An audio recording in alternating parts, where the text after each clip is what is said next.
بسم اللہ الرحمن الرحیم۔ معزز ناظرین سامعین، آج والی جو ویڈیو ہے میں چاہوں گا کہ آپ سے شور شرابے سے الگ ہو کر بیٹھ کر سنیں اور اس پر غور کریں، کیونکہ اس میں وہ بات آپ سے شیئر کرنے لگا ہوں جو شاید کسی نے آپ سے شیئر کی ہو۔ دیکھیے، قرآن کب بنا؟ جب حضور اکرم صلی اللہ علیہ وسلم کی زبان اقدس سے ادا ہوا، یعنی قرآن کو قرآن ہونے کے لیے زبان نبوی کی ضرورت پڑی۔ اسی طرح ہم عبادت تو اللہ تعالیٰ ہی کرتے ہیں، لیکن نماز کے اوقات، حج روزے کے اوقات کس پر منحصر ہیں؟ چاند اور سورج کی گردش پر۔ جب سورج طلوع ہونے سے پہلے فجر کی نماز، اگر سورج طلوع ہو گیا تو فجر کی نماز نہیں ہے۔ سورج کے ڈھلنے کے بعد ظہر کی نماز، اگر لیٹ ہو جائے تو ظہر کی نماز نہیں ہے۔ اسی طرح عصر کی نماز، اور غروب آفتاب کے بعد مغرب کی نماز اور عشاء کی نماز۔ آپ غور کر کے دیکھیں، عبادت تو ہم نے اللہ تعالیٰ ہی کرنا ہے، بندہ اور معبود کا تعلق ہے، لیکن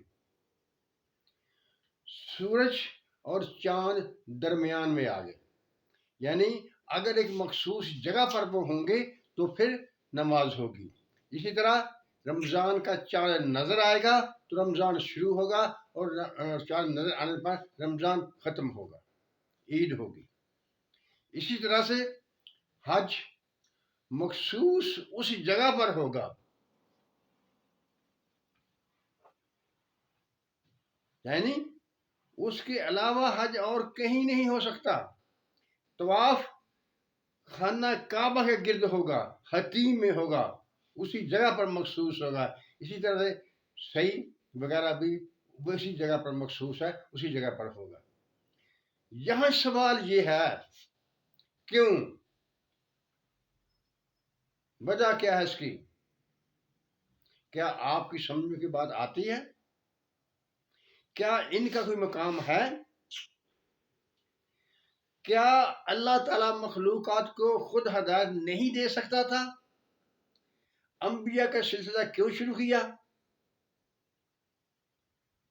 اللہ تعالیٰ جو خود قرآن شریف میں ارشاد فرماتا ہے، ان اللہ علی کل شیء قدیر، اللہ تعالیٰ کہتا ہے میں ہر چیز پہ قادر ہوں، جو چاہوں سو کروں۔ اور ہمارا ایمان بھی یہی ہے کہ اللہ تعالیٰ ہر چیز پر قادر ہے، جو چاہتا ہے وہ کرتا ہے۔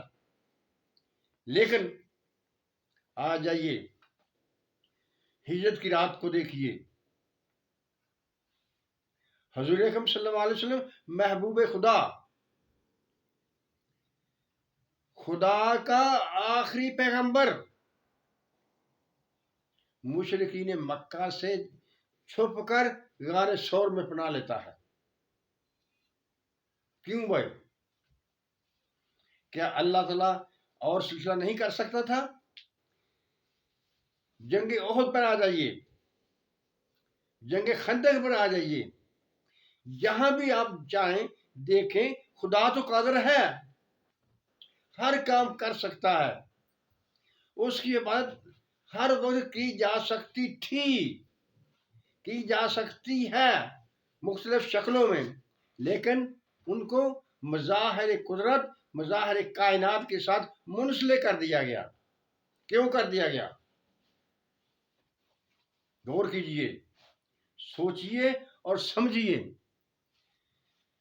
سورج کی گردش، آپ کی غذا، اس جہان کے رہنے والوں کی غذا، ان کے لیے موسموں کا تغیر و تبدل سورج کی حرکت پر ہوتا ہے۔ اگر اس کو کچھ ہو جائے، سورج اپنا کام چھوڑ دے، تو کائنات میں تغیر آ جائے۔ یہ ٹھیک ہے، سورج اللہ تعالیٰ کے قانون کا پابند ہے اور اسی پر چلتا ہے۔ اگر کوئی یہ کہے کہ یہ اللہ تعالیٰ کے حکم سے ہی چلتے ہیں، بھائی یہ بات نہیں ہے۔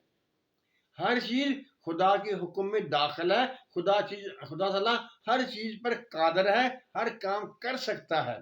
لیکن یہاں میں ایک چھوٹی سی مثال آپ کے سامنے بیان کر دیتا ہوں تو میرا خیال ہے کہ آپ کو بات سمجھ آ جائے گی۔ کوئی شخص تھا، وہ شہر جانے لگا تو ایک عورت نے اس سے کہا، بھیا یہ لو پیسے اور میرے بچے کے لیے ایک کھلونا لیتے آنا۔ ساتھ دوسری عورت کھڑی تھی، اس نے بھی کہا، بھیا میرے بچے کے لیے بھی لیتے آنا۔ اسی طرح ایک عورت کھڑی تھی، اس نے کہا میرے بیٹے کے بھی لیتے آنا۔ اس نے کہا اچھا لے آؤں گا۔ جب وہ شہر سے واپس آیا تو اس نے وہ عورت جس نے پیسے دیے تھے اسے وہ کھلونا تھما دیا۔ دوسری عورت نے پوچھا، تم نے ہمارے بچوں کے لیے کھلونے کیوں نہیں لائے؟ تو اس کا جواب بہت ہی قابل تعریف تھا۔ اس نے کہا، اسی کا بچہ کھلونے سے کھیلے گا جو کہ پیسے ادا کرے گی۔ اب ہم پلٹتے ہیں پھر اس بات کی طرف۔ یہ کائنات کا جو نظام ہے یہ اللہ تعالیٰ نے ہی بنایا ہے، لیکن ان کا خیال رکھنا ہماری کامیابی کے لیے ضروری ہے۔ دنیا میں طاقت حاصل کرنے کے لیے، قوت حاصل کرنے کے لیے، بلند مقام حاصل کرنے کے لیے ان اصول و ضوابط کا پابند ہونا پڑے گا۔ اگر ہم اس کے علاوہ کچھ کریں گے تو ہم کچھ بھی نہیں کر سکیں گے۔ معزز ناظرین سامعین،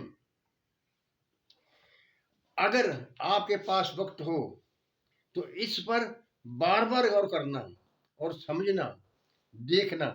حضور اکرم صلی اللہ علیہ وسلم کی زندگی ہمارے سامنے موجود پڑی ہوئی ہے۔